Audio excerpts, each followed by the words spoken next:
Grabación. Ya. Hoy estamos 26 de octubre. Vamos a hacer esta clase síncrona. Ya del tema que tenemos es el tema de dualidad. Esta es una de las unidades ya muy interesantes. Muy interesantes. Es una técnica para poder resolver problemas, digamos, de programación lineal. Pero no solamente es una técnica, sino también que nos ayuda a interpretar, ¿no?, los resultados de los valores que tenemos inicialmente, ¿no? Entonces, vamos a utilizar una diapositiva.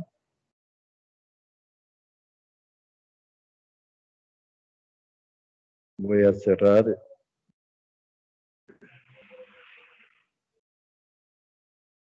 Utilizar un puntero, ya. Entonces, dentro de la programación lineal, formulamos los problemas, ¿no? Esos problemitas reales que están dentro de las organizaciones, entonces nos toca formularlos, llevarlos a modelos matemáticos, ¿no? En este caso, solamente a una función objetivo, a restricciones con sus respectivas variables, ¿no? Entonces, estos tenemos que resolverlos a través de diferentes métodos, tanto en maximización como en minimización.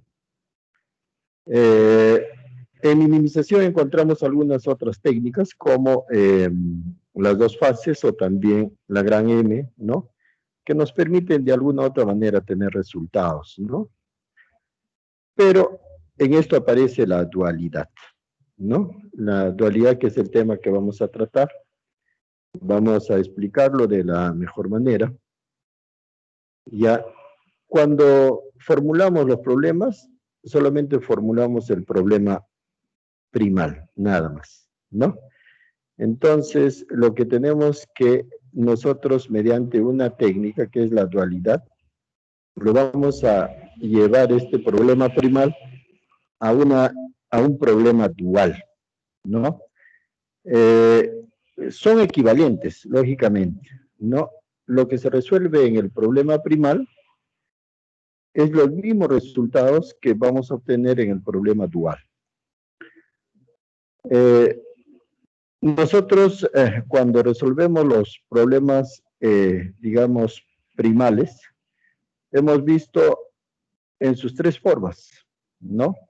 Una forma estándar, ¿no?, donde colocamos todas las, digamos, las variables, ¿no?, pero con sumatorias y eso. Y tenemos también una forma canónica, donde es un poco más explícita, y las variables podemos notarlas, ¿no?, x1, x2, x3, mientras que en la parte estándar solamente lo podemos jerarquizar, por ejemplo, como sumatoria de x1 hasta, de un número determinado hasta otro número. Y tenemos la forma mixta también, pero nos vamos a abocar solamente en esta oportunidad a la forma canónica. Entonces, en la forma canónica tenemos dos maneras de representar a los problemas de programación lineal. Por un lado, tenemos el problema de máximos. Todas las restricciones son menores o iguales y las variables son no negativas. Entonces, ahí tenemos una maximización de Z, que es igual a una C constante, ¿no? Las constantes, básicamente, de esa función objetivo, de todo ese vector X, ¿no? Y por otro lado, tenemos la matriz A multiplicado por ese vector X, y que en una maximización siempre siempre encontramos menor o igual a ciertas restricciones, ¿no? Y estas restricciones son recursos. y teniendo en cuenta que las variables no sean negativas, ¿no? Sean ceros o 1, 2, 3 o lo que sigue. Por otro lado, tenemos también en la forma canónica los problemas de mínimos, ¿no? De minimización, donde todas las restricciones son mayores o iguales. Y las variables también son no negativas.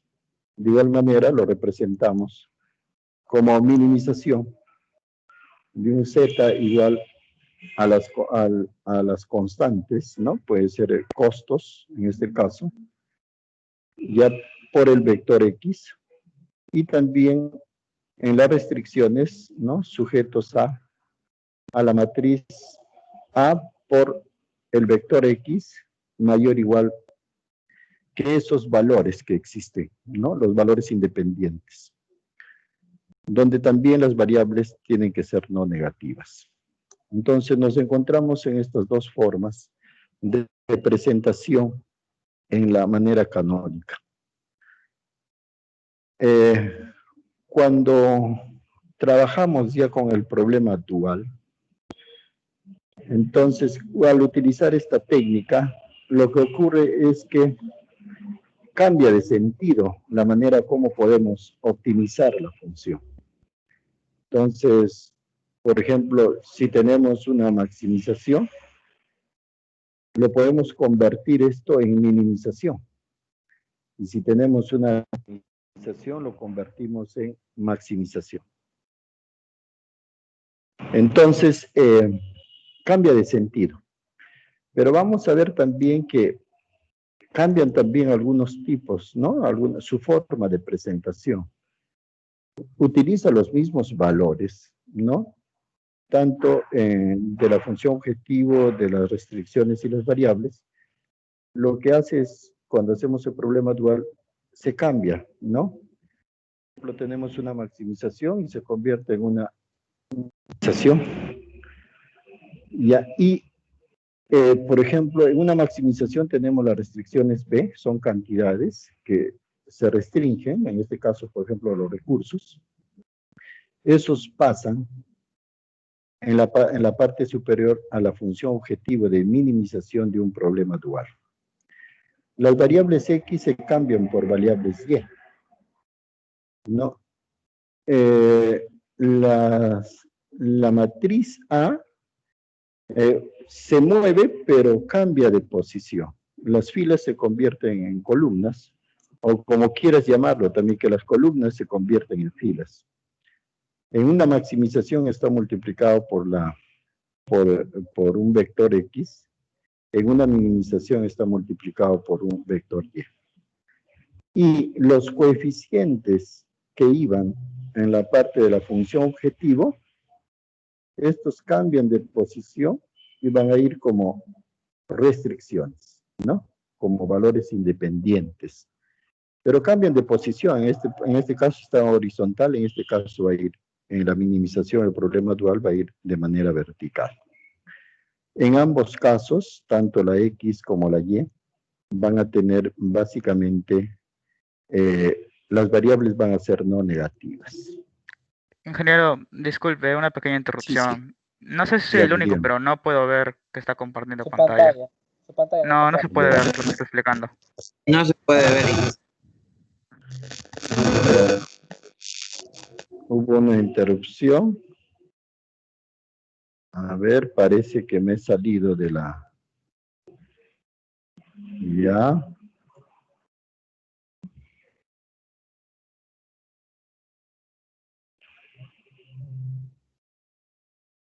Ahí tenemos un problemita de... Sí, nos hemos salido.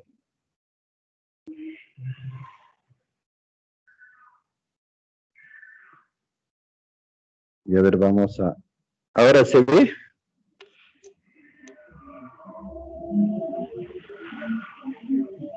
¿Ahora se puede ver?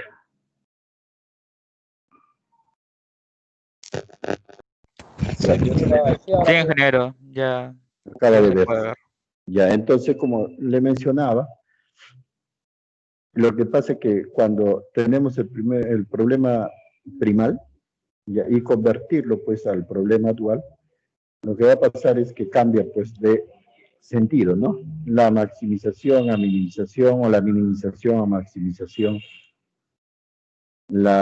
Ahí le decía que las X ya no van a ser X, sino van a ser Y, ¿no? Los coeficientes que van en la función objetivo ya no van a estar en la función objetivo, estos van a estar básicamente, van a estar en lo que es las variables independientes, ¿no? Las restricciones. La matriz A va a cambiar de posición, las filas se convierten en columnas o las columnas se convierten en filas, ¿no? Y ya no vamos a tener una variable X, un vector X, sino vamos a tener un vector Y. Y en ambos casos también van a tener que las variables, tanto de X como de Y, en un problema dual, tienen que ser netamente positivas, ceros o positivas, ¿no? Eso es lo que se trataba de explicar en este sentido. Ahora, vamos a ver un pequeño problema, ¿ya? Es un problemita bastante sencillo, pero un poco didáctico para poder explicar esta parte. Más que todo, no tanto la parte cómo se opera, sino la interpretación misma de los valores. Este es un problemita de una empresa que tiene la posibilidad de maximizar sus dos productos, ¿no? Por un lado está vendiendo autos de juguete, ¿ya? Y por otro lado está vendiendo también robots de juguete. Entonces, X1 representa a los autos de juguete a fabricar y X2 representa a los robots de juguetes a fabricar. Entonces, se supone que cada uno de los autos lo vende a 60 unidades monetarias y los robots lo vende a 80 unidades monetarias. Lo que se trata de hacer es producir lo más que se pueda, de tal manera que se maximice la utilidad o la contribución total a la utilidad. Pero está sujeta a tres restricciones básicas, ¿no? Una, al número de plaquetas electrónicas que llevan tanto los robots como los autos. Otro, al número de planchas de plástico que también llevan los robots y llevan también los autos. Y a las horas de mano de obra, a las horas de mano de obra. Entonces, no se puede utilizar más de 300 plaquetas, ¿no? Electrónicas para fabricar estos dos productos. No se puede utilizar más de 400 planchas de plástico para fabricar estos dos productos y tampoco se puede utilizar más de 320 horas de mano de obra para fabricar estos productos. La proporcionalidad en cada uno de ellos está en las restricciones 6x1 más 6x2 menor o igual a 300, 5x1 más 10x2 menor o igual a 400 y 8x1 más 4x2 menor o igual a 300.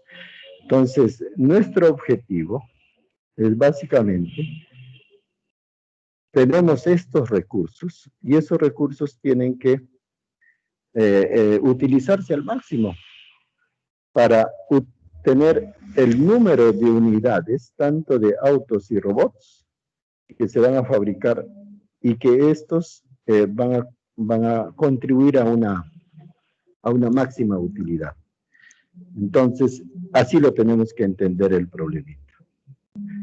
Entonces, cuando hacemos el problema dual, explicábamos anteriormente que cuando tenemos el primal viene pues básicamente del problema. En este caso se trata de un problema de maximización y tenemos esos dos productos que fabricar, tanto autos como robots. Y las restricciones están aquí por el lado de las placas electrónicas, por el lado de las planchas de plástico y por el lado de mano de obra. Y todo esto está sujeto a que X1 y X2, que son básicamente los productos, tienen que ser 0 o mayor que 0, ¿no es cierto?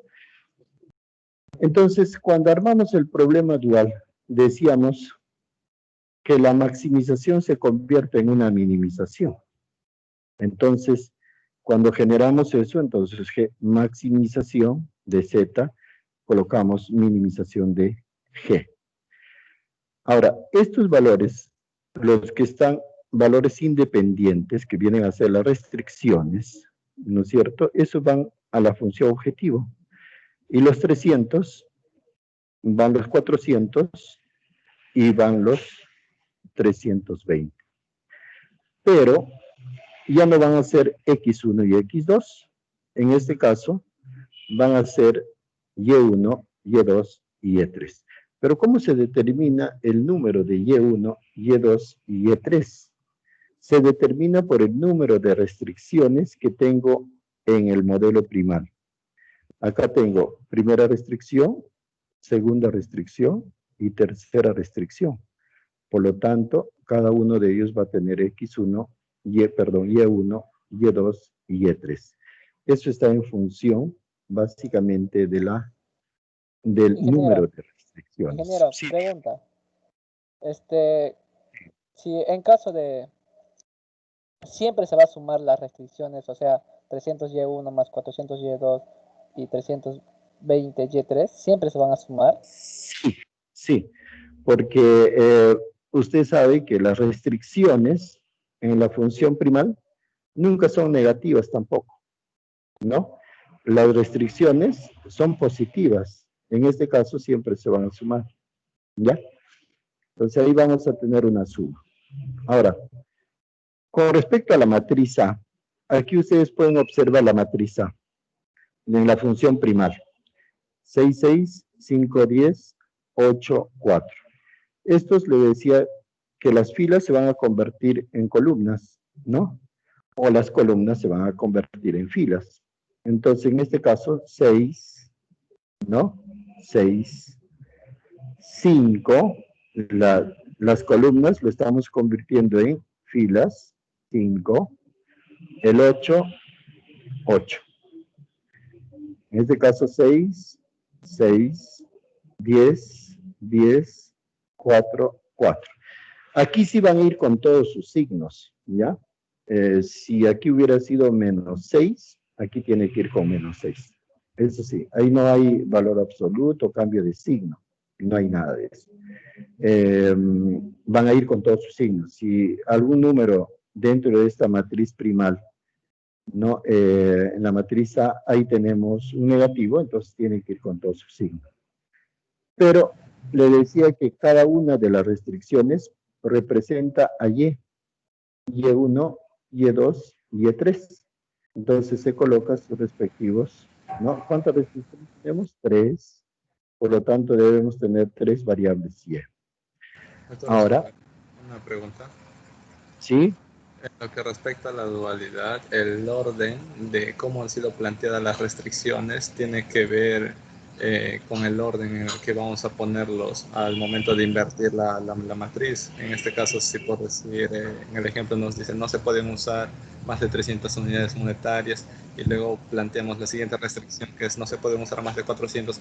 El orden no importa al momento de plantear las restricciones, pero sí al momento de hacer el cambio de matriz, porque cada coeficiente va a ir acompañando en el orden que hemos puesto al valor que afecte. Sí, sí. Sí. Por ejemplo, 300 pertenece a la Y1.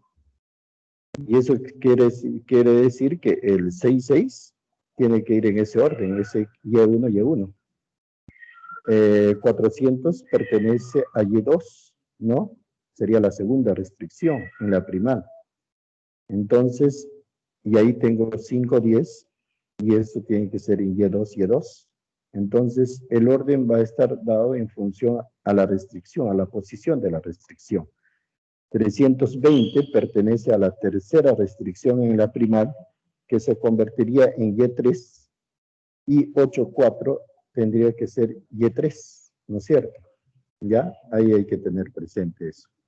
Ahora, como solamente tenemos dos restricciones, en este caso, los valores que es los coeficientes de la función objetivo, que es 60 y 80, esos también bajan hacia las restricciones, baja el 60 y baja el 80. Aquí hay que definir bien por qué va estos valores de mayor igual en ambas restricciones.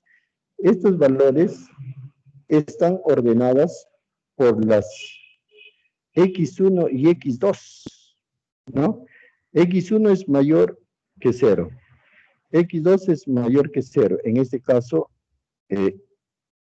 estos signos van a tener que ir directamente hacia cada una de las restricciones. ¿Ya? Ahora. Pero, profesor, ahora tenemos X, Y1, Y2 y Y3, y son nuestras variables. Así como la primal tenía X1 y X2 eran nuestras variables. Y esas variables también tienen que ser no negativas, ¿no es cierto? Entonces, todas tienen que ser no negativas. Pero aquí hay una cosita, aquí hay un truco. Si en cada una de las restricciones, por ejemplo, acá dice menor o igual, en la primera restricción de la primal, 300, en la segunda, menor o igual que 400, y en la tercera, menor o igual que 320, estos signos sí influyen para ir en los signos de las variables Y1, Y2 y Y3, pero en signo contrario, ¿ya? Si acá es igual, mantenemos igual.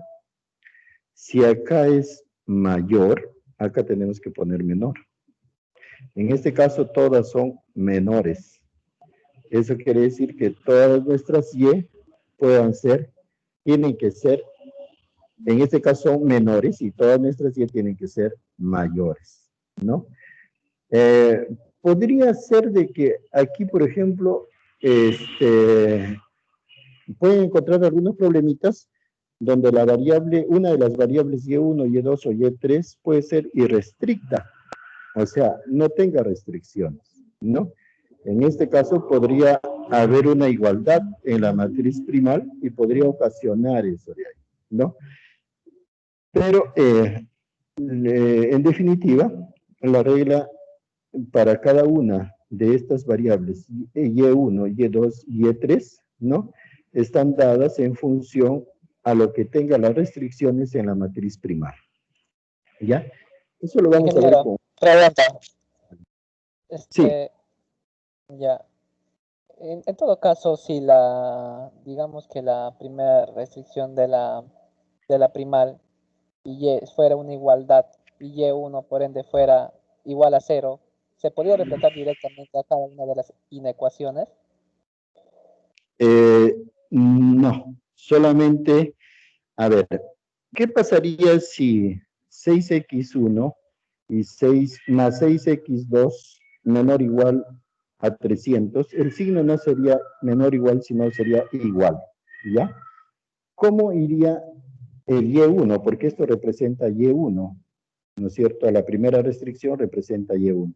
En este caso, si acá tendríamos una igualdad igual a 300, en Y1 ya no sería, como es una igualdad, sería irrestricta. O sea, al cambiar ya no se mantendría la igualdad, tendría que ser valores negativos o valores positivos. O sea, diferente, 0. Diferente, tiene que ser diferente. ¿Ya? Pero si esto es mayor, ¿no es cierto? Es menor o igual, acá tiene que ser, lo cambiamos. Si es menor o igual, mayor o igual. Si es menor o igual, mayor o igual. Si es menor o igual, mayor o igual. Si es igualdad en cualquiera de una de estas restricciones, a lo que le corresponda, Y1, Y2 o Y3, eso tendría que ser irrestricto. Eso vamos a ver un problemita más adelante. Ya. Entonces, aquí podemos hacer varias observaciones, ¿no? Si el problema primal es máximo, el problema dual es mínimo y viceversa. Si es mínimo, el problema dual va a ser máximo. Cada restricción, ¿no? Cada restricción del problema primal se relaciona con una variable del problema dual, ¿no? Entonces, las restricciones del problema primal se relacionan con la variable del problema dual. Cada variable del problema primal se relaciona con una restricción del problema dual. Sería como conclusión. Por tanto, el problema dual tendrá tantas variables principales como restricciones tenga el primal. En este caso tenía 3 restricciones, el problema primal, por lo tanto debe tener 3 variables en el problema dual. Tantas restricciones como variables principales tenga el problema primal. ¿Cuántas variables tiene el problema primal? 2. ¿Cuántas restricciones debe tener? 2, nada más, ¿no? Entonces, estas serían las reglas, básicamente, de lo explicado anteriormente. Ahora, seguimos con nuestro problemita. No hay que dejar de lado el problemita. En el problema primal es de maximización, ¿no? Que nos pide básicamente maximizar la utilidad.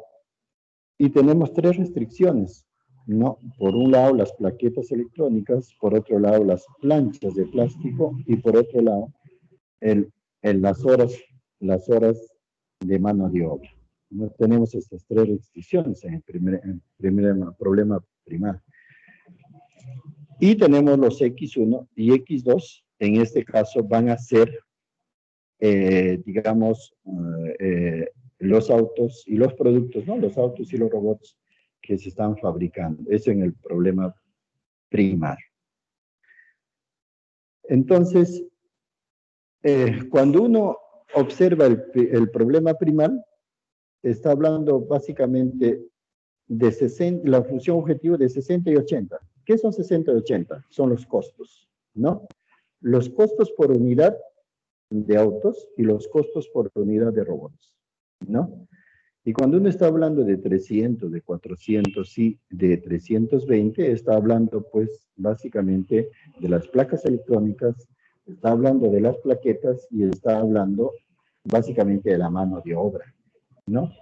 Entonces cuando hacemos el problema dual, lo que pasa que ya no vamos a tratar de maximizar los ingresos, los costos, ¿no? Perdón, las utilidades, ¿no?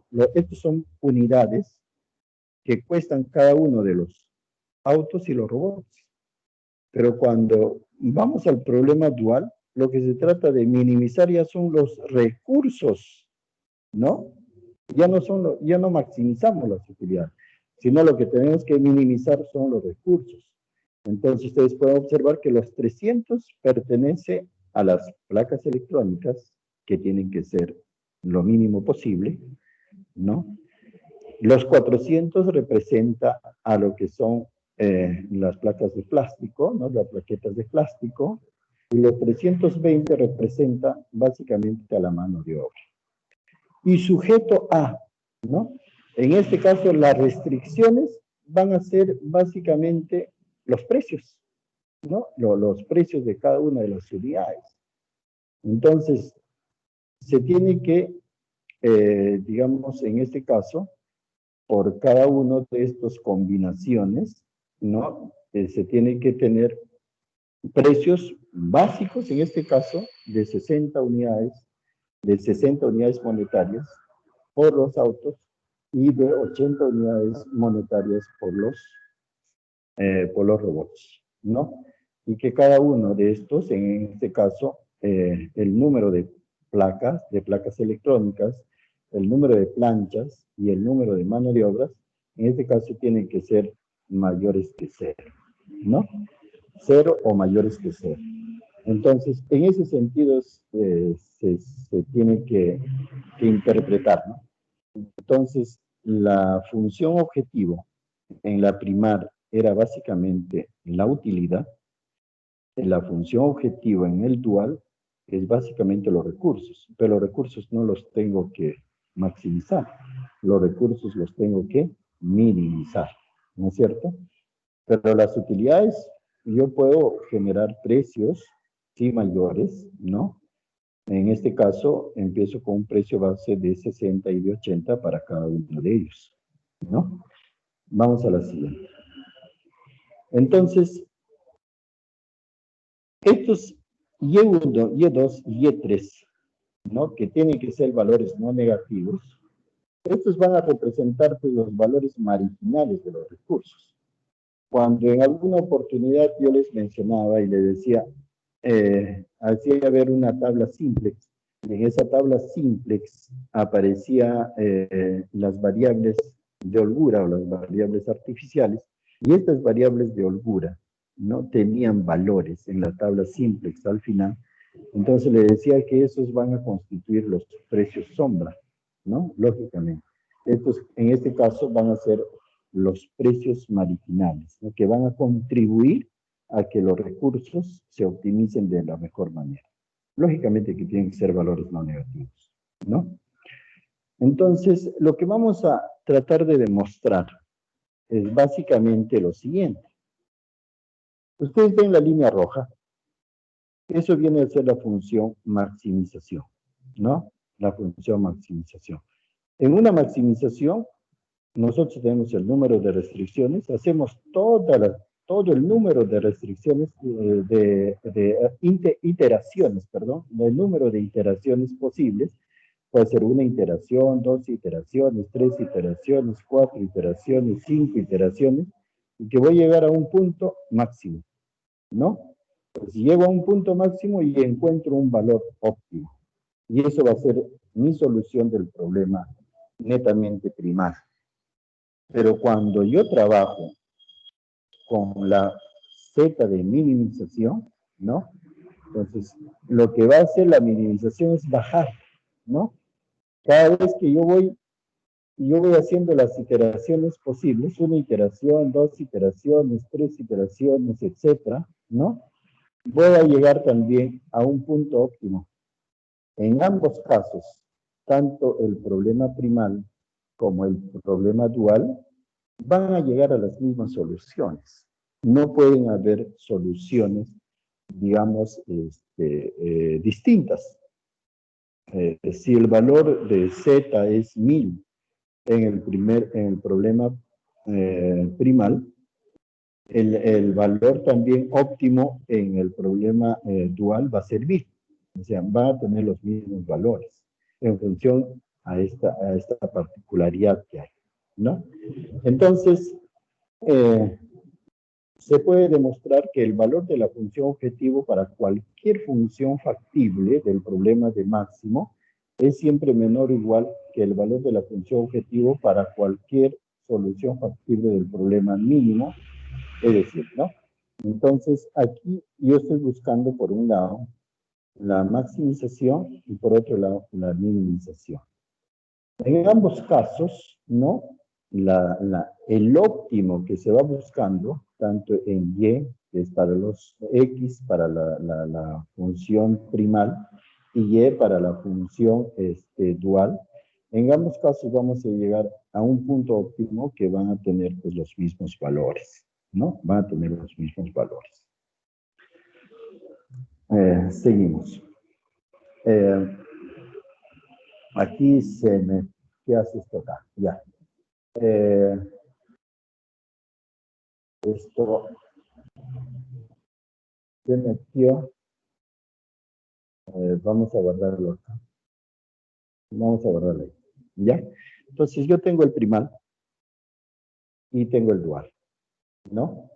Entonces, la idea en estos casos, por ejemplo, sería, por ejemplo, lo que trato de decir es lo siguiente.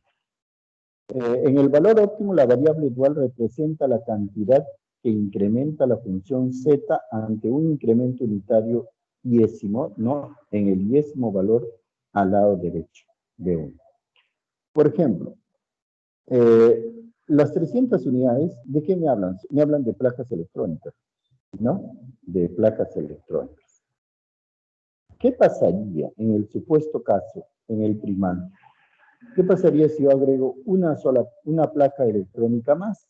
¿Cómo afecta los resultados? ¿No? ¿Cómo afecta los resultados? No, al final ya no va a ser 300, sino va a ser 300 más 1. Entonces, cuando yo hago la dualidad,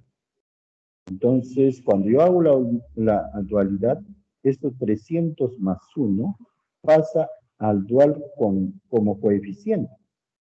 Ojo, pero yo lo podría hacer, ¿no? Acá una asociación, ¿no? Aplico la propiedad asociativa y podría ser 301 por Y1, ¿no? Entonces cometería un error y no podría demostrar lo que quiero decir. Pero ¿qué pasaría si esto no sea 1? Si no fuera 2, 3, 4, 5, 6 y otros valores, ¿no? Entonces, aplicando la propiedad distributiva, entonces 300, Y1 por 300 y Y1 por 1, tendríamos en la parte inferior lo que estamos mencionando. Entonces, estos 300, que están 300 más 1, en la parte inferior por la propiedad distributiva, tendría lo siguiente. En la última fila, por favor. En la última fila tendría 300, G sería igual 300 por Y1 más, ¿no? Y1 más 400 Y2 más 330 Y3. ¿Ya? Entonces, ¿qué quiere decir eso en términos? En términos, ahora sí podríamos mostrar esto. ¿Ya? ¿Qué quiere decir esto? Cuando hay un incremento, ¿no? Un incremento en este lado de las Gs, ¿no? Cuando hay un incremento de estos valores, lógicamente que también va a haber un incremento en la primal, ¿no? Esta relación de incremento, ¿no? Va a afectar, lógicamente, a la ecuación primal y que va a generar una Y1, ¿no? Adicional. Pero estos incrementos, en términos matemáticos, vienen a ser pues las derivadas correspondientes, ¿no? Los incrementos son las derivadas correspondientes, Y1 menos Y1 menos Y sub 0 o algo por el estilo, ¿no? Entonces quiere decir que Y1, ¿no? Va a ser ese iésimo valor, ¿no? Que se va incrementando en cada una de las unidades. Eso nos va a permitir hacer un análisis un poco más general, ¿no? De cómo puede influir algún cambio, ¿no? Algún cambio en los valores, tanto en las restricciones como, digamos, en la función objetiva, ¿no? Y esto nos va a permitir analizar un poquito más. Y esto estaría de manera global porque no estaríamos agregando solamente uno, sino puede ser n valores, ¿no es cierto? Y este n valores lo vamos a representar por I sub j, ¿no? Cuando hacemos una derivada, lo que hacemos es partir en pedacitos, ¿no? Y cuando hacemos la integral, lo que hacemos es sumarlas todas, ¿no? La integral es sinónimo de sumatoria y la derivada es sinónimo de partición, ¿no? Entonces, en términos generales, tendríamos que esos valores incrementales que hay en la función objetivo, como hay también en las restricciones, ¿no? Van a generar pues un Y1 incremental, ¿no? A eso lo que le llamábamos en esta parte, a esos valores marginales de los recursos, ¿no? A esos valores marginales de los recursos.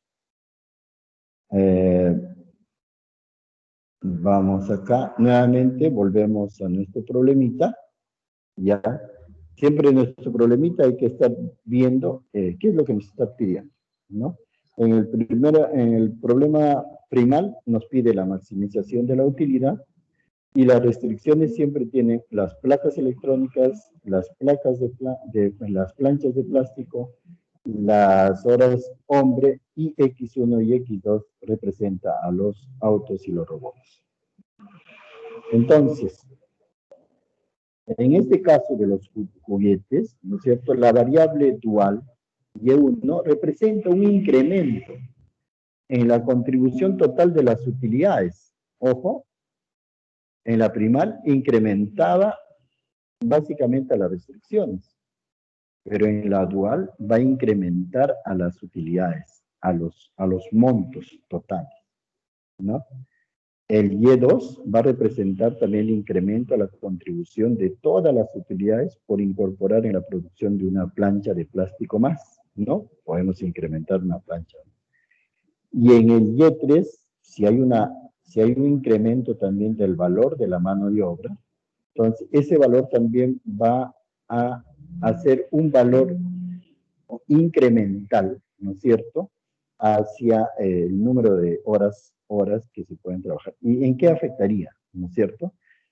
Muchas veces podemos observar de que los precios sombra es los que nos van a representar estos valores, ¿no? Aquí normalmente nos pueden salir valores positivos o valores negativos. Los valores positivos significa que por cada unidad que yo voy produciendo, voy a incrementar el recurso, voy a generar posiblemente una utilidad, una suma más, ¿no?, a mis beneficios. Pero los valores negativos van a representar que estos van a ser pérdidas. Por cada unidad que yo pueda incrementar, va a generar una pérdida hacia el sistema que estamos trabajando, ¿no? Entonces, volvemos al problema primal y a su problema dual, ¿no? Entonces, ahí habíamos visto básicamente que los valores independientes van a convertirse, pues, en la función objetivo. En este caso, las columnas se convierten en filas. El número de tantas restricciones que tengo, voy a tener tantas variables. En el otro lado tengo 3 restricciones y en el dual voy a tener 3 variables, ¿no? En este caso, si yo tuviera 2 variables en el problema primal, estas variables se van a convertir en restricciones, en número de restricciones, ¿no? No hay que olvidar que X1 y X2, ¿no? X1 y X2 me están dando los signos de las restricciones cambiadas, ¿no? De las restricciones cambiadas. Y los signos que tenemos en las restricciones, en la primal, me van a dar los signos de las variables correspondientes. En este caso va a ser inverso, ¿no? Si es menor, mayor. Si es igual, irrestricta. Si es menor, mayor, ¿no? Así sucesivamente. Volvemos al caso. En el problema primal, yo tendría que convertirlas, pues, en funciones, ¿no? En ecuaciones, netamente, en ecuaciones. O sea, la desigualdad lo convierto en ecuaciones. Entonces tendría que agregar, pues, las variables de holgura primales, ¿no? Para la primera restricción X3, para la segunda restricción X4, para la tercera X5. Y esos van a constituir, pues, las variables primales de holgura, ¿no? Y las variables principales que voy trabajando, eso está en la función objetivo, en la primal, tanto de X1 y de X2, ¿no? Son las variables principales que están en la función objetivo.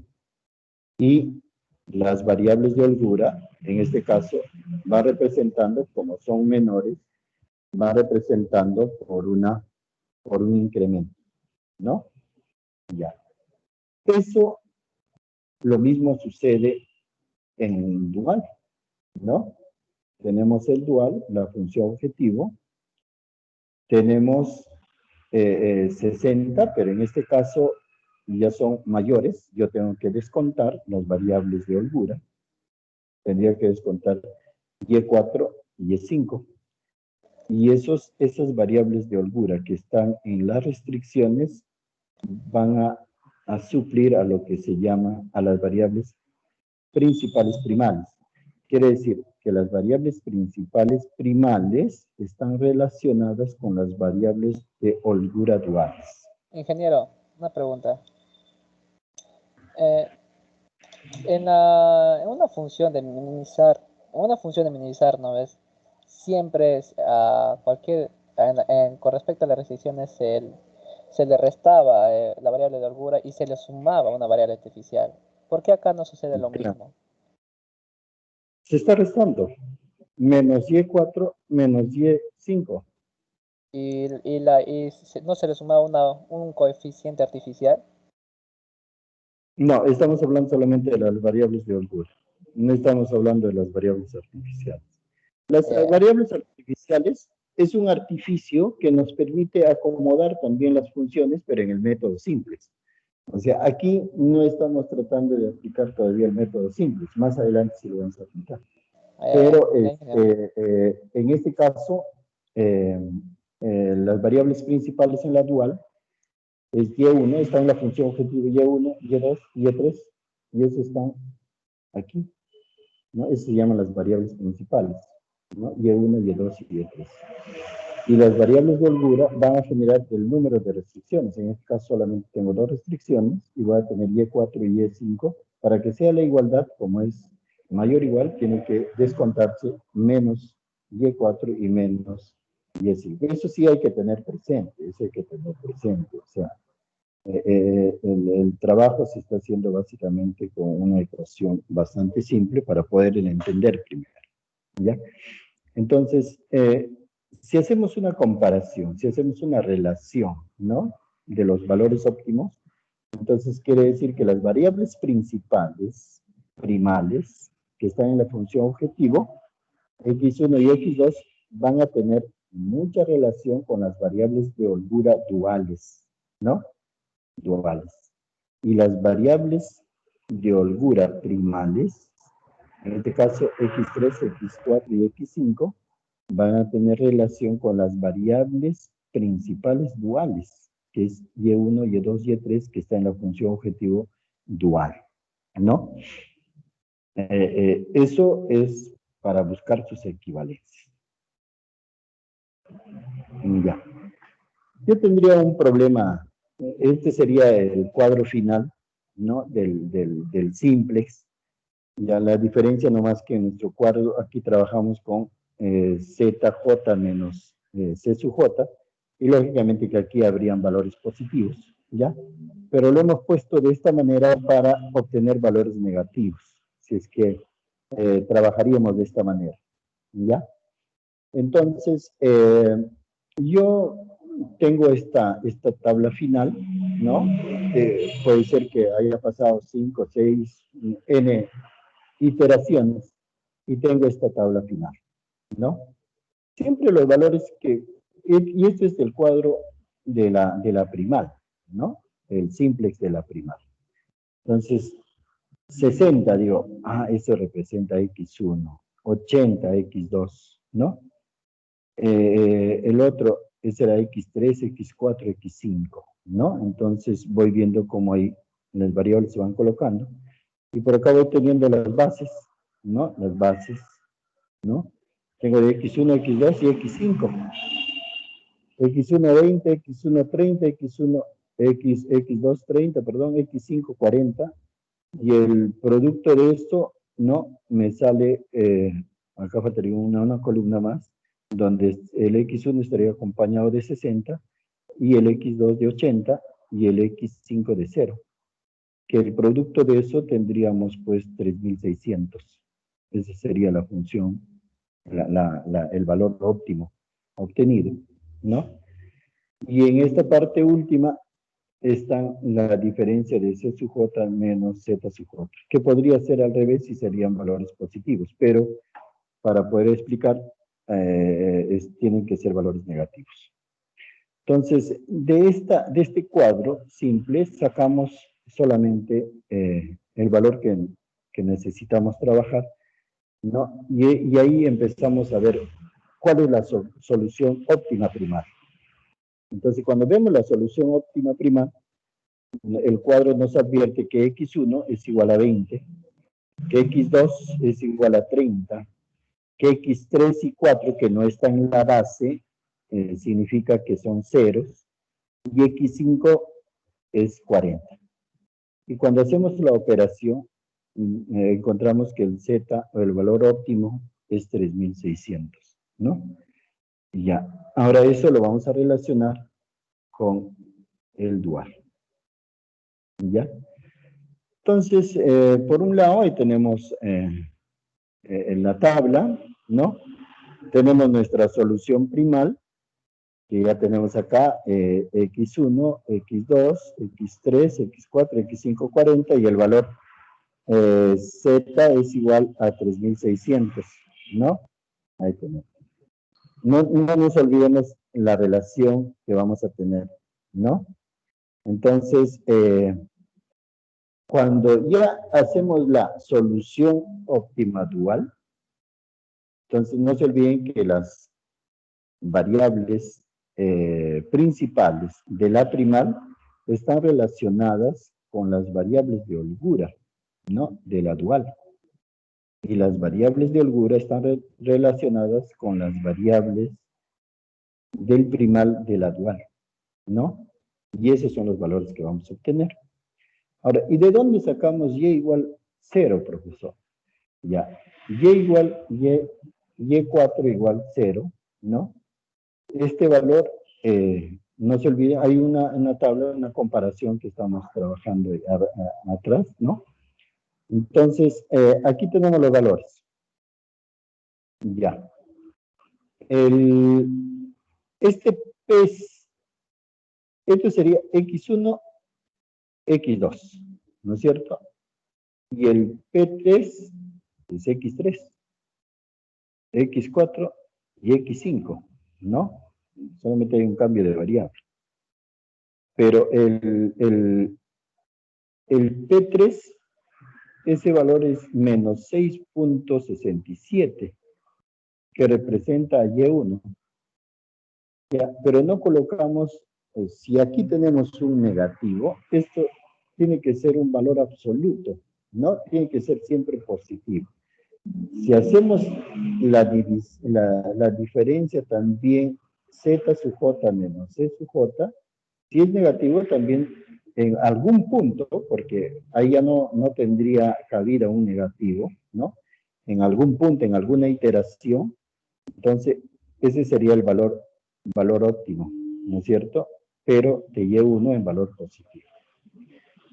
El Y2 es el 4 menos 4 en valor positivo, 4. Y el Y3 en lo que obtenemos es 0. Y ese sería en valor positivo. Ingeniero, nunca va a salir, nunca va a salir negativo por el valor absoluto, ¿verdad? En la CJ menos C sub J. De hecho, no va a salir por el valor absoluto que se aplica acá, no va a salir negativo, siempre va a ser positivo. Entonces, el valor negativo, he visto varios que utilizan esto, se han acostumbrado a utilizar esto y por ahí cambian la figura, solamente es problema de interpretación nada más, ¿ya? No estaríamos hablando ya de valores negativos, sino de valores positivos, ¿no es cierto?, para seguir la iteración. Pero acá ya pues separar la iteración y encontramos valores negativos y ceros, ¿no? Con C sub J menos Z, y ahí tendríamos el valor óptimo. Entonces, si trabajaríamos con este valor, entonces, pero si trabajaríamos Z sub J menos C sub J, lógicamente que aquí sería valores positivos, ¿no es cierto? Y esto iría pues indudablemente directo a lo que representa el Y1, al Y2 y al Y3, y no tendríamos que colocar el valor absoluto. Pero como estamos trabajando con C sub J menos Z sub J, ahí sí tenemos que aplicar el valor positivo, ¿no? El valor absoluto. Entonces tendrían que ser los negativos. Y Y4 y Y5, sí, están acá, representan, pero en la tabla no figuran, y por lo tanto tienen valores de 0. Y si eso reemplazamos en la función objetivo del dual, ¿no? 300 por 6.67, más 400 por 4, más 320 por 0, más 0, 0, también el valor obtenido, el valor óptimo también sería 3600. Entonces podemos ver que el Z óptimo en el primal y el Z óptimo en el dual, lógicamente que van a ser valores iguales, ¿no? Entonces, el valor de las variables duales será el valor, dice, el valor del C sub J menos Z sub J en valor absoluto, de la columna correspondiente a la variable primal con la que la dual se relaciona, ¿no? Entonces hay un cuadrito que hemos visto anteriormente, cómo las variables primales se relacionaban con las variables de holgura de las duales, y las variables de holgura primal se relacionaban con las variables principales de la función dual, ¿no? En este caso, en ambos casos tiene que ser el valor 0. En alguna oportunidad podrías equivocarte y una de las columnas, ¿no?, poner un valor distinto. Lógicamente, no te van a salir estas mismas condiciones, ¿no? Pero esto te puede servir para hacer una prueba si estos valores de C sub J menos Z sub J son las que en realidad están jugando o no están jugando con la principal, ¿no es cierto? Entonces es una manera de comprobar también. A veces no le hacemos caso, solamente nos dedicamos a trabajar con la X1 y X2, ¿no? Pero en las variables de holgura lo dejamos, bueno, que siga operando y lo que salga, ¿no? Y también a las variables artificiales, peor todavía, hay otros que ni siquiera ya lo topan, ¿no? Ya ni siquiera lo operan, lo dejan nomás ahí. Entonces, pero no saben que eso puede repercutir más adelante en la manera como se opera la función, ¿no? Ingeniero, pero siempre, entonces si es así el caso, si se aplica el valor absoluto, siempre va a haber una iteración. No. Ya, en Z sub J menos C sub J, ahí, por ejemplo, esa fila va a ser positiva. Va a ser positiva. ¿Ya? Yo le hemos cambiado al C sub J menos Z sub J para tener valores negativos, ¿no? Pero siguiendo la regla, entonces yo tendría que seguir operando si es que tendría valores positivos para C sub J menos Z sub J. Pero como tengo valores 0 y negativos, ahí nomás quedaría ya la función, ¿no? Entonces, aquí vamos a poder nosotros apreciar y vamos a ver cómo funcionan los valores incrementales y marginales y el precio sombra, ¿no es cierto?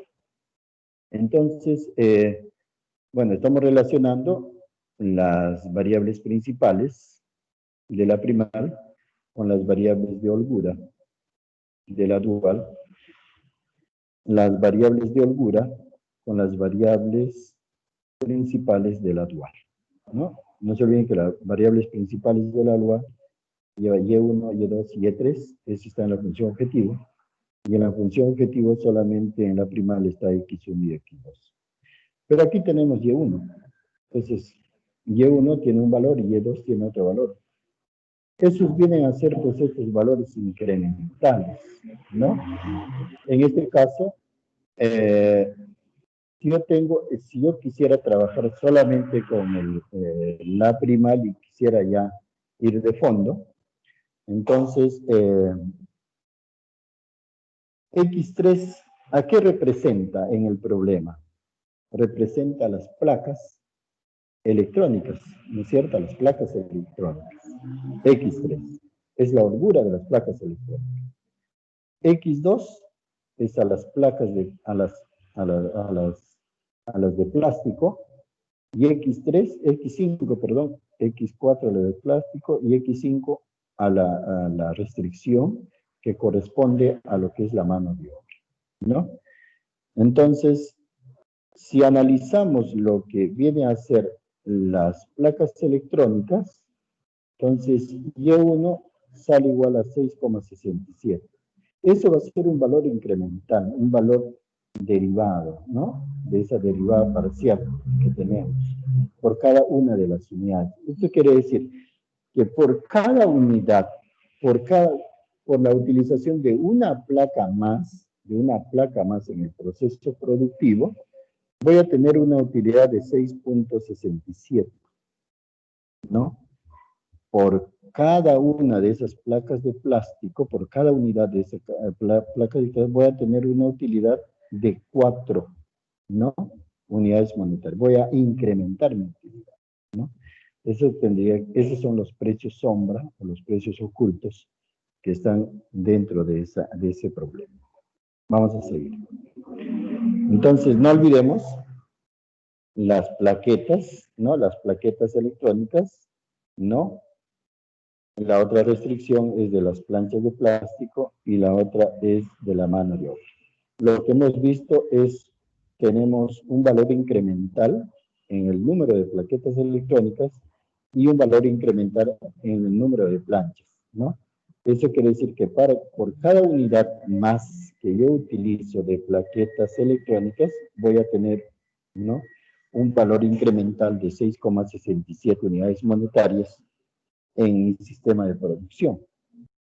Y por cada plancha voy a tener, digamos, por cada plancha utilizada voy a tener 4 unidades monetarias de utilidad, que van a contribuir a la utilidad. Pero sale que X, este es 1, este es 4, 5 y 6, sale que este valor es 0. Quiere decir, por más que yo utilice una mano de obra más, ¿no? 1, 2, 3, 4, 5 o más horas más, pues eso no va a contribuir en nada, siempre va a ser, no va a perjudicar, ¿no? No va a perjudicar en el proceso de producción, no va a incrementar mis utilidades. Entonces siempre se va a mantener constante. Eso significa el 0, ¿no? Entonces aquí vamos a ver. Entonces aquí tengo, digamos, las placas electrónicas, acá tengo las placas de plástico y la plaqueta de plástico y acá tengo la mano de obra, ¿no? Supongamos que yo estaría, no encuentro pues, no quiero ganar tanto, ¿no? No quiero ganar los 6,67, que equivale más o menos a 7. Solamente quiero ganar 5, ¿no? Entonces, si es 5, tendría un valor incremental de 1,67. O sea, sigo ganando. Yo puedo encontrar todavía en el mercado placas que cuesten menos de 6,67, ¿no? Hasta 6,67 puedo ir pagando también, por un lado, las placas electrónicas, ¿no? Igual ocurre con lo que son las plaquetas de plástico. Hasta 4 unidades monetarias puedo comprar, ¿no? Pero ¿qué pasaría si las placas cuestan 5, o 6, o 7? Y sobrepasan los 4. Eso sí, ahí sí ya tendríamos problemas. Ya serían valores negativos. Lo máximo que yo podría pagar en el mercado tiene que ser 4. Y si pago 3, estoy súper ganando. Si pago 4, estoy ganando. Si pago 2, estoy ganando. Si pago 1, estoy ganando, ¿no? Si me regalan, estoy ganando. Pero si ya son 5, si son 6, ya no estaría ganando, sino estoy perdiendo. En cambio, en lo que pasa con la mano de obra, ¿no? Estos valores incrementales ha salido que el valor es 0. Eso significa de que yo utilizo solamente, por ejemplo, 320 horas en mano de obra, ¿no? 320. Pero si utilizo 350, si utilizo 400, si utilizo un valor algo por el estilo, eso quiere decir que mi sistema de producción no va a ser afectado, ¿no?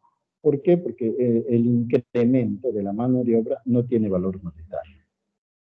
Entonces, para concluir, como la variable dual representa el incremento funcional ante un incremento unitario en la disponibilidad del recurso, la misma puede considerarse como el precio o sobreprecio que estaría dispuesto a pagar por una unidad nacional del recurso en caso de poder seguir o de conseguir unidades adicionales del mismo, ¿no? O el precio que debería cobrar si se decidiera vender, ¿no? O también puedo vender los productos, ¿no? Puedo vender las unidades de las placas o las unidades electrónicas. Las placas electrónicas también lo podría vender, pero no tendría que ser a este precio lo más óptimo posible. Eso es lo que en realidad nos falta ya en esta segunda parte, la dualidad nos permite hacer este tipo de interpretaciones, ¿no? De este tipo de interpretaciones. Entonces, yo he podido observar en la resolución de los problemas anteriores, ¿no?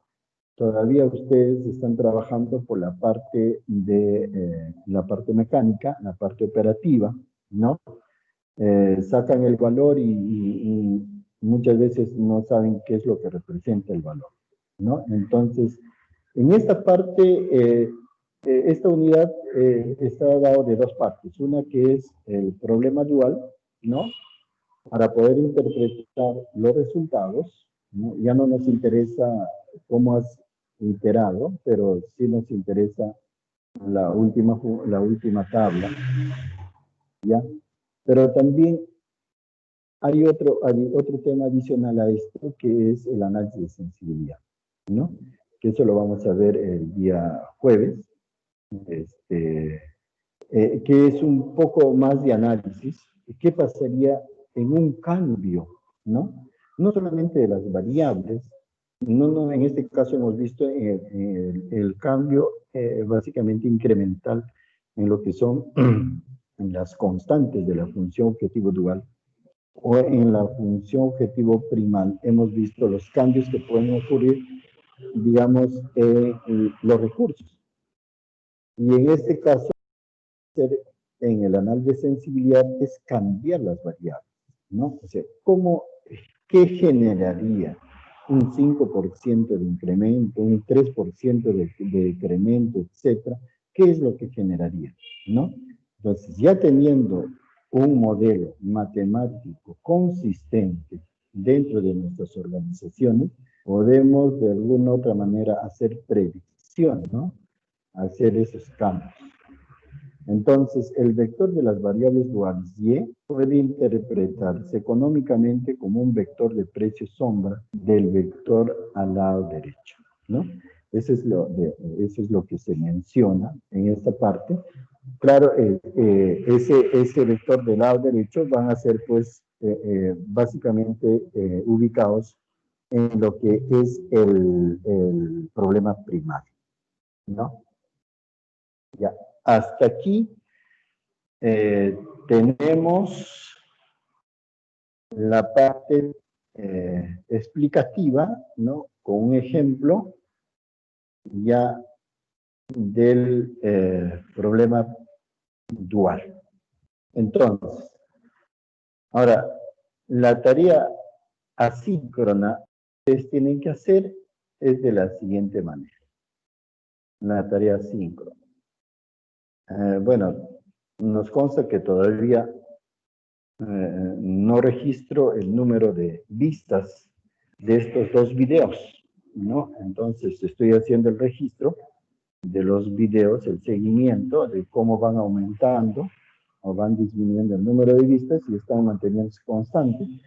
Entonces, la tarea asíncrona es de que ustedes revisen el video 9, el video 10, el video 11 y el video 12, ¿no? Eso es lo que tienen que revisarlo, ¿ya? Revisarlo, ahí hay ejemplitos muy interesantes, ¿no?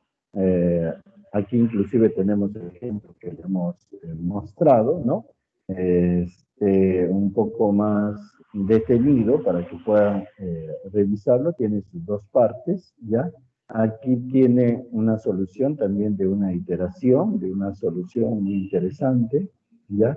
Aquí también van a ver las relaciones que hay entre las variables, eso lo tienen que revisarlo. Y aquí tienen para la generación de la tabla simplex, no para un sistema dual minimización. Lo normal que se aplica esto en la parte real es básicamente de maximización o minimización. Esa es la aplicación más contundente. Pero el sistema dual no solamente sirve para estas cosas, o sea, para poder analizar. por ejemplo, si yo tengo en mi problema primal, tengo tres, ¿no? Tengo tres variables, ¿no? Y tengo dos restricciones, ¿no? Tengo tres variables, tengo dos restricciones. Entonces, ¿cómo yo podría graficarlo, hacerlo con el método gráfico, ¿no? Si tengo tres variables y tengo dos restricciones, entonces en el método gráfico tendría que hacer un sistema, un espacio dimensional X, Y, Z y podría ir aplicarlo. Y no se ve, no se ve. Pero si lo llevo al sistema dual, esto se convierte solamente en dos variables, Y1 y Y2, por el número de restricciones, ¿no? Entonces tengo dos números de restricciones y tendría que llevar, y tendría que, en este caso no me importa el número de variables que tiene el problema primal, puede tener 5 variables, pero solamente tengo dos restricciones. Entonces, si lo llevo al sistema dual, esto es una gran, porque tengo X1 y X2 o Y1 y Y2 y puedo fácilmente ubicar el espacio correspondiente, ¿no? Eso también es una técnica que se utiliza para poder resolver problemas en este tipo o también para interpretar comunidades. Ya. ¿Alguna preguntita, por favor, hasta esta parte? Sí, una última. ¿Por qué lo trabaja con C sub J menos Z sub J? Aquí para explicar la aplicación del valor absoluto. Nada más ¿Ya? para eso. Nada más. Pero, ya. Pero yo podría tener un problema, primal, y este problema primal, por ejemplo, estoy resolviendo y estoy haciendo varias iteraciones, ¿no? En el problema primal, estoy haciendo varias iteraciones. Entonces, yo estoy haciendo varias iteraciones y la iteración 6, ahí está el valor óptimo, ¿no? Pero yo no quiero que tú me analices la iteración 6. Yo quiero que tú me analices la iteración 4. ¿Me entiendes? La iteración 4, ¿ya? Entonces, lógicamente, ya, el resultado en esa iteración, por ejemplo, va a salir un Z que es igual a 50, ¿no? Pero el Z óptimo en la iteración final va a ser 120. Pero yo te digo solamente, tú trabájame en la iteración 4 o una iteración antes de la óptima. Entonces, ¿cómo yo lo llevo cómo lo relaciono con el dual? Porque tendría que sacar los duales, ¿no? Entonces ahí, por ejemplo, vas a tener, si trabajas con Z sub J menos C sub J, vas a tener valores negativos. Entonces ahí tendrías que aplicar también el valor absoluto. Esto en el caso de, se va a trabajar más adelante lo que es análisis de sensibilidad. O sea, en esta parte los problemas ya es un poco más acuciosos, ¿ya? En el sentido de que, ¿qué te pueden dar? Te pueden dar una tabla para interpretar, ¿no? Y sacar las funciones objetivos. O te pueden dar una tabla que ya está en proceso o está finalizado también para sacar los valores, los resultados, ¿no? Y sobre eso, ¿qué aplicar, no? Algún tipo, porque las organizaciones no trabajan pues al 100% en sus valores óptimos, ¿no? Siempre hay pérdidas y eso va a cambiar. ¿Alguna otra preguntita, por favor? Ya, un favor quiero pedirles, más bien agradecerlos por haber llenado un cuestionario, ¿ya? La encuesta era de transformación digital de la ONU. Bueno, esa primera parte que ustedes han llenado ha sido básicamente lo que es una prueba piloto. Cómo funciona el sistema, ¿no? Cómo funciona el sistema y si soporta. Entonces, eso ya pasamos esa etapa, cuando ustedes hacen investigación, siempre en este caso va a ser su tesis o algo por el estilo, ¿no? O una investigación. Entonces lo primero que se hace es un modelo, y ese modelo es igual que en operativa, se hace el modelo y ese modelo se lleva al campo y se empieza a ver si funciona o no funciona, ¿ya? Entonces, hemos lanzado el modelo y ustedes han rellenado y hemos metido al sistema y el sistema, hemos hecho algunos cambios y hemos visto, hemos recibido algunos, nos han dado algunas sugerencias y la prueba piloto pasó, ¿ya? Y ahora estamos en la prueba definitiva, ¿ya? Y esa prueba definitiva, les alcanzo este link, por favor, ya al grupo. Esto sí lo vuelven a rellenar. Esto sí va a ir ya a la base de datos. Entonces ahí les estoy alcanzando el link, ¿ya? Ahí sí, esto ya es para la parte ya de los valores de resultado. Para saber si ingresan, por favor, y lo leen algunas cositas, ¿ya? Un poco para explicarle el tema. El tema es, hay gente que todavía no entiende de cómo funciona una universidad. Entonces, la universidad funciona, pues, como una ciudad, ¿no? Como una ciudad. Por eso se llama campus universitario. Y el rector es prácticamente tiene que ser un alcalde, ¿no? Un alcalde distrital, provincial, lo que sea, ¿no? Y nuestra universidad pues tiene que ir a la vanguardia de la tecnología y en estos cambios, en estas épocas de pandemia, prácticamente el proceso de transformación digital es política de Estado ahora.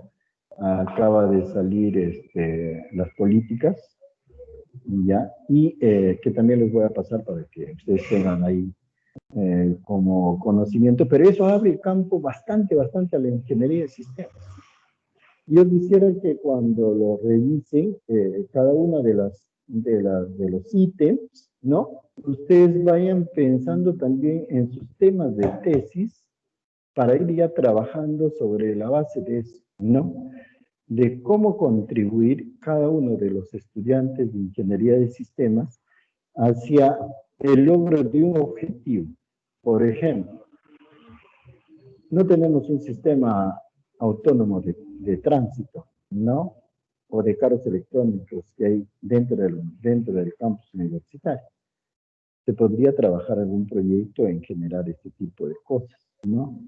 No tenemos un sistema por ejemplo, de control de tránsito, de semáforos inteligentes, etcétera, que podría también ser, o sea, estoy hablando de un smart site, ¿no? Una universidad. Pero no solamente hay ese tipo de cosas que se podría investigar, ¿no? Por ejemplo, sistemas inteligentes para el control de la calidad de agua, de la calidad de aire y de la calidad de gases que se emiten dentro del campus universitario, ¿no? Ese es un tema que se trabaja bastante con programación, con electrónica, etc. Y que ustedes, ojalá que este cuestionario les abra la mente para ir viendo cómo ustedes pueden contribuir, que son temas sumamente nuevos ya para la comunidad universitaria y lo que se cree, lo que se predice, ¿no? Nosotros todavía estamos en la edad de los picapiedras en nuestra universidad, ¿no? Por más pista que tenemos y todo eso, es una parte de todo el proceso. Pero ojalá que esta pandemia haga que nuestra universidad como campus universitario les ilumine a nuestras autoridades a pensar de manera muy diferente, ¿no?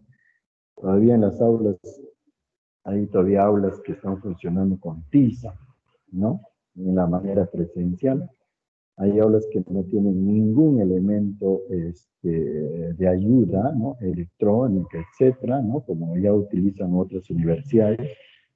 Ya, y un montón de cosas que podemos ver, no solamente en la parte de la formación académica, también en la parte de investigación, ¿no? Nuestra universidad carece de elementos, de estrategias, de poder ir. Esta es una tesis que estamos haciendo a nivel de un alumno de posgrado en la maestría de sistemas.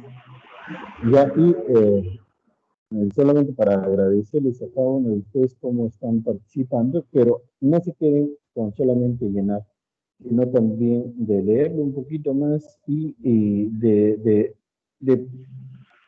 pegarles digamos, el bichito hacia la investigación, hacia los, por ejemplo, hacen proyectos de proyección social. Entonces, a ver, ¿qué podemos hacer, no? ¿Qué podemos hacer? Hay un jovencito que hizo una investigación muy interesante, ya, él hizo una aplicación, una app, y que todos los jóvenes de la universidad lo puedan tener en su celular, ¿no? Y para tener acceso tenías que tener un correo institucional. Imagínate que el correo institucional acaban de crearle hace un par de semanas, ¿no? Se ha creado, y de los 5.711 estudiantes.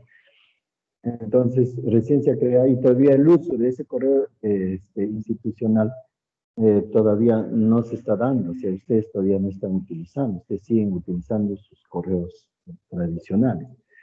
Lo que tienen que hacer es migrar ya al correo institucional, porque las próximas elecciones que van a haber van a trabajar con su correo institucional, ¿no? Y ahí va a llegar el código, va a llegar todo, ¿no? Hasta mientras que salgan de la universidad.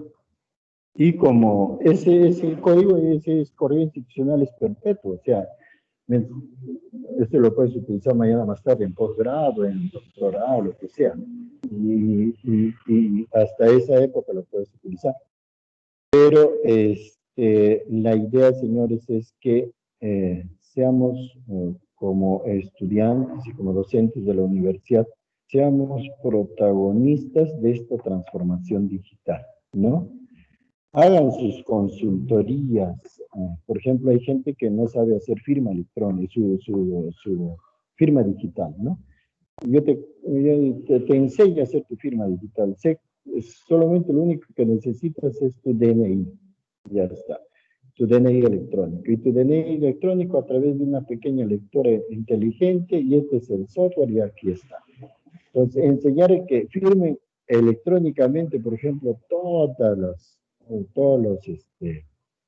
los funcionarios públicos de las instituciones, en las municipalidades, en los colegios, etc. Entonces, eso nos está conllevando a ver nuestra realidad, que estamos en un analfabetismo digital, ¿no? Estamos en un analfabetismo, o sea, nuestra gente es analfabeta digitalmente, no sabe firmar digitalmente. Si más antes no sabías escribir tu nombre, ¿no? O no sabías leer unas palabras, hoy en día, si tú no sabes firmar digitalmente, prácticamente estás dentro del bloque de los analfabetos digitales, ¿no? ¿Cuántos de ustedes tienen DNI electrónico? De repente unos cuantos. Yo había hecho un estudio, un sondeo hace poco, y aproximadamente el 60% de las personas, de los ciudadanos, no tienen DNI electrónico. Pero sí están teniendo esa gente que va a los programas sociales, tienen su DNI electrónico. Muy interesante. ¿Ya? Para recoger su bono, ahora que están dando, y más para recoger su caliwarma, lo que sea. Esos utilizan su pensión 65, utilizan su DNI electrónico. Lo único que les falta es firmar electrónicamente, nada más. Ya, pero ahí puedes utilizar de dos maneras, ¿no? Si no firmas, es tu huella digital, o sea, es también o si firmas, utilizas el PIN, ¿no? Entonces, hay dos opciones, pero basta que pongas tu huella digital, bueno, es como la gente antigua, ¿no? Si no sabes firmar, ¿no? Con tu mano, con tu huella digital, ¿no? Entonces, todavía está en esa época nuestra gente. Entonces, aquí hay un sinnúmero de cosas que hacer. Otra cosa también que necesita nuestra universidad ya tiene la troncal de la, de la fibra óptica, desde la Federico Basadre hasta la Tupac, tiene la troncal. Pero en algunas áreas se están trabajando de manera mixta, o sea, combinándole la fibra óptica con en la parte del cableado de cobre.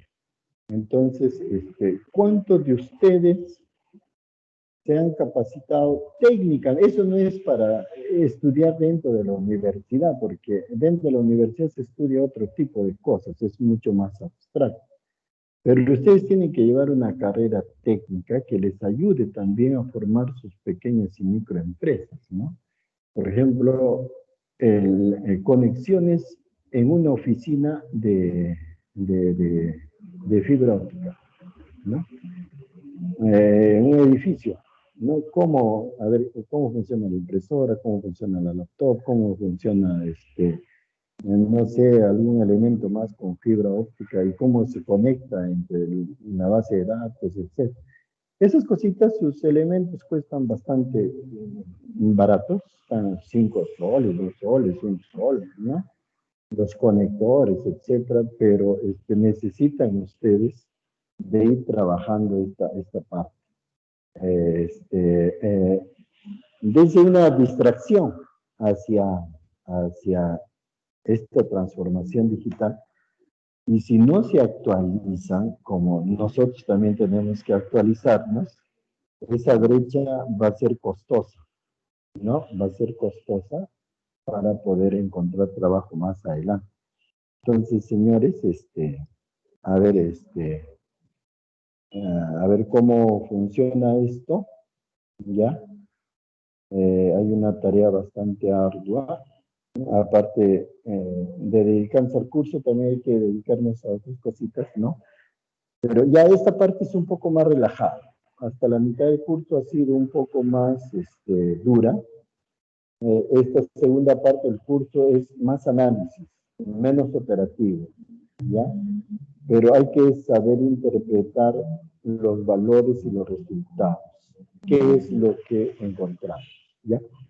Entonces el día jueves nos veríamos con la siguiente parte, ¿no? La parte asíncrona es que ustedes revisen por favor los videitos, ¿no? Lo revisen bien. Hay partes que he explicado, ¿no?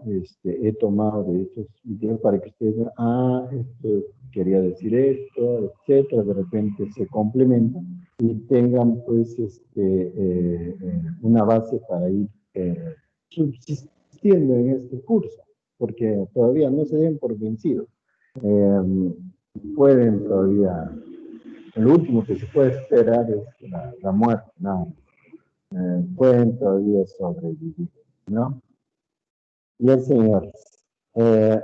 Si no hay alguna preguntita, por favor. Ingeniero, sí, en el último trabajo de grupal que nosotros hemos enviado, nos dijo en el WhatsApp, nos dijo que en nuestro grupo faltaba modificar ¿cómo se llama?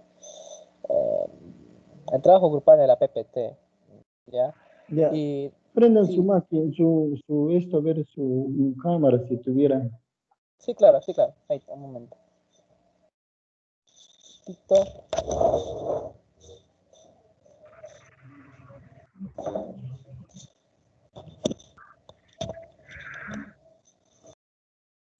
Ahora sí me ve.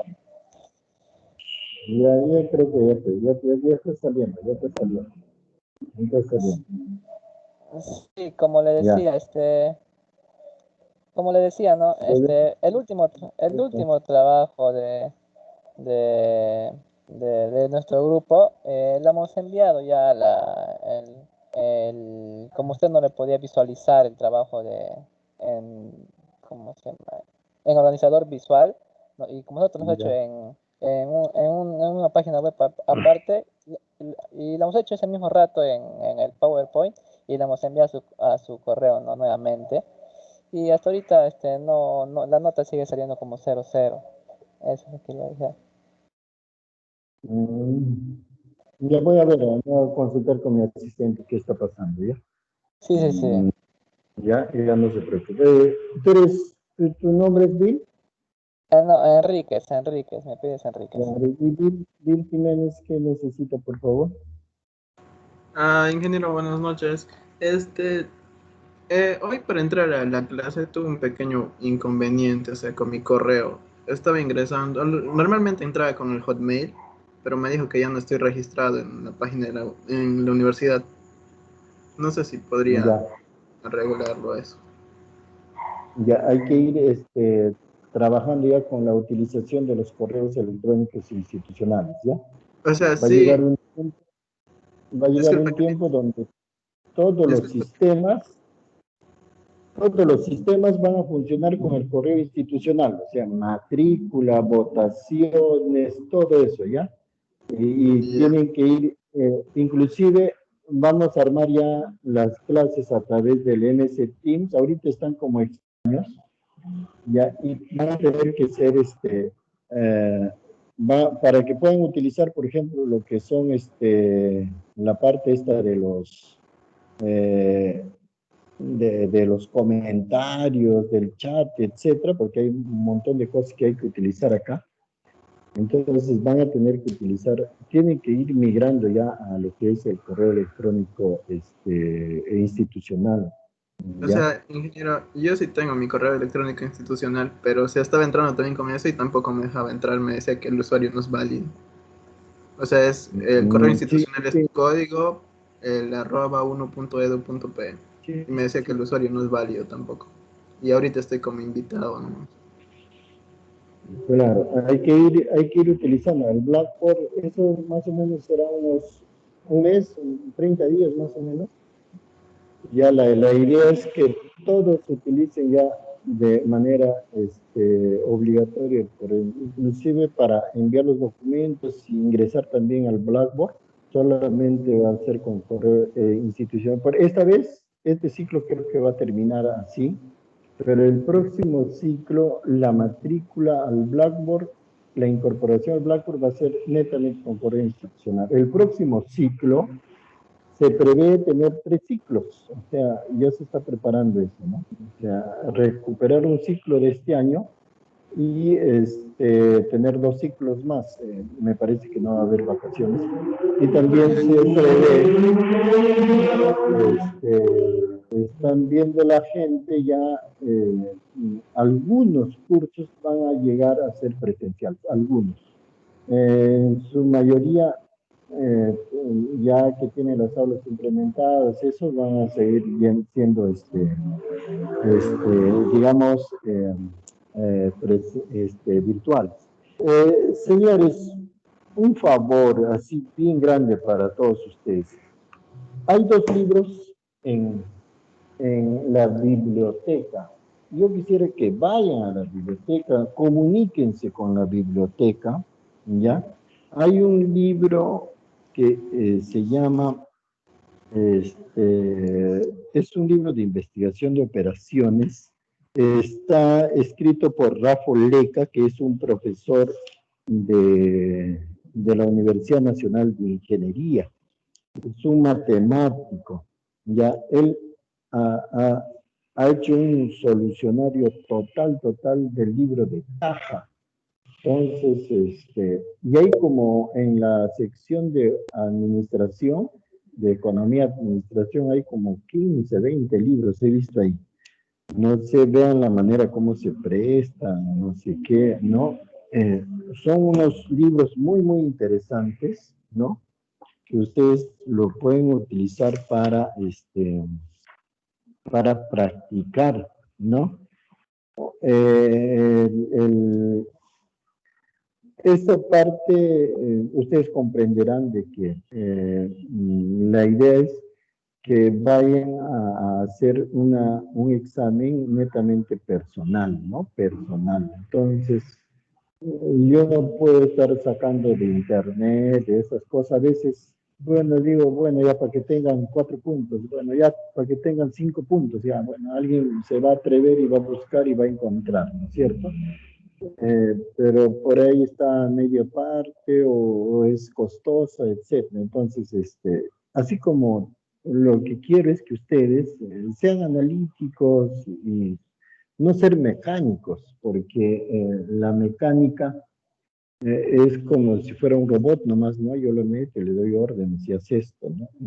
Lo que tiene que hacer es analíticos, o sea, la gente que va a trabajar de manera, va a razonar de manera mecánica, va a perder sus empleos. Eso ya está visto. Entonces, el ser humano se va a dedicar exclusivamente a razonar, pensar, meditar y tomar decisiones, ¿no? Entonces, a eso es lo que hace la matemática. Entonces, la matemática no, este es un curso de aplicación matemática, y ya por eso, para llevar este curso, tiene que haber aprobado Mate 1, 2, 3, 4, y así, ¿no? Y métodos numéricos, etcétera. O sea, tener un respaldo matemático bastante fuerte abajo. Y el razonamiento es bastante alto. Entonces, yo les sugiero, ¿no? De ir viendo no solamente la parte virtual, sino también la parte, hay buenos problemas. Si tienen la oportunidad de irse a Lima o tienen a alguien por ahí, hay algunos libritos muy interesantes, solucionarios de libros y que venden pues en la puerta o al frente de la 1 y de la puerta 5, ¿no? Porque solamente ver los videitos y escuchar al profesor y buscar algunas páginas en internet no creo que sea suficiente para avanzar, ¿ya? ¿Cómo se llama el libro, Yo- ingeniero? ¿Cómo? ¿Cómo se llama el Ah, libro? es un librito de Rafa Leca. Rafa Leca. Investigación de operaciones de la Facultad de Ingeniería de la UNI, ¿no? Es un buen librito, muy, muy, muy didáctico.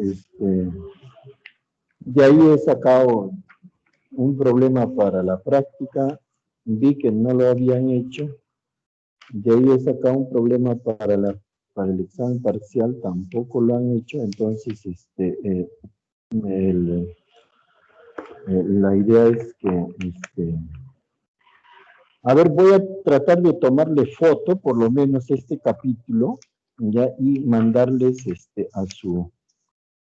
al WhatsApp, ya, para compartir y ustedes analicen un poquito esta parte, ¿no? Son varias hojas. Pero voy a tratar de tomarles foto. Voy a decirle a mi asistente que me ponga. Necesitan practicar, señores. No, sin la práctica no se puede hacer nada. O sea, mirando, yo por ejemplo, yo pienso que no han tomado nota, solamente han mirado, entonces eso es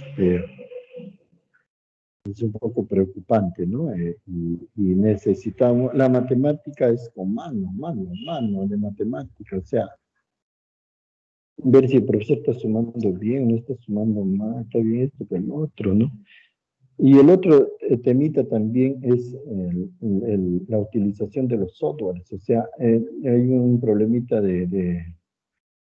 que iban a meter nomás al PHP Simplex y tienen muchas dificultades para identificar las variables, etcétera, y colocarlas, ¿no?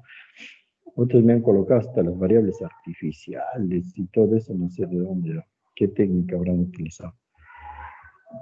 Ya, señores, entonces, completen la parte asíncrona, que es básicamente revisar, pero revisen pues como los chicos que hacen con Aprendo en Casa, ¿no? Yo tengo un hijito que trabaja acá y vienen sus videos de Aprendo en Casa, ¿ya?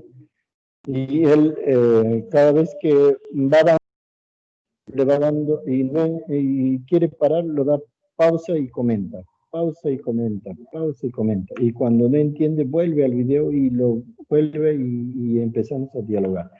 Entonces, yo pienso de que esas cosas tienen que ustedes también practicar, ¿no? No solamente en este curso, sino en todos. Así es, señores. ¿Ya? Ingeniero, Entonces, disculpe que le interrumpa. ¿sí? Entonces, le envío mi correo electrónico a su WhatsApp para que me agregue.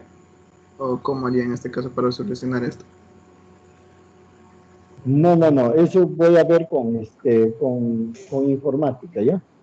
Ya, Voy a ingeniero. conversar con informática, pero es un tema general, no es un tema específico. Vamos a buscar una solución. Pero ya es, como les digo, a nivel netamente ya como política institucional es que se haga uso del correo electrónico. Nosotros, por ejemplo, en lo que son docentes y administrativos, toditos ya estamos trabajando con correo electrónico. En este caso ya los memorandos, los oficios, los informes y todo eso que hacemos es puro correo electrónico. Sí. Y si no mandamos de nuestro correo electrónico, no sirve. O sea, es como nuestra firma estamos utilizando. Entonces, eso también tienen que ir ustedes ya habituándose, ¿no? Le estoy diciendo a este grupo, le voy a decir al otro grupo y al otro grupo, y ojalá que los otros profesores también conversen con cada uno de sus alumnos y empecemos ya. Estamos en una transformación digital, maestro, que tenemos que cambiar ya de hábitos, ¿no? Y se nos acerca grandes cambios, ¿no? Grandes cambios que ni nos vamos a dar cuenta que han cambiado y después van a decir que eso pasó, ¿no? Ese es uno de los grandes problemas. Ya, señores. Entonces voy a cortar la grabación.